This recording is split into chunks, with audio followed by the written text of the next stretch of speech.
تاع الرقاق في الطاجين.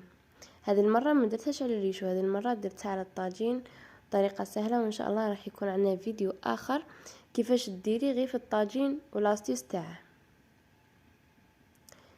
هنا جيت 6 حبات تاع الرقاق تاوعي، شوفوا كيفاش جاو. هذه المرة انا ما حمرتهمش، يعني كل واحد وكيفاش يحبهم، كان اللي يحبهم بيضين كان اللي يحبهم حمرين.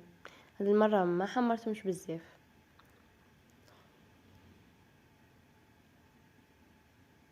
وهنا بعد ما طاب التعمير تاعنا نفتحوه.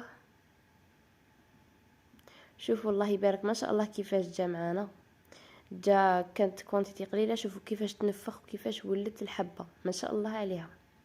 شوفوا كيفاش جا. عاد هنا كان سخون شويه، هاي قلت حتى خليه يبرد شويه، كان هذا وخرجته من القدره.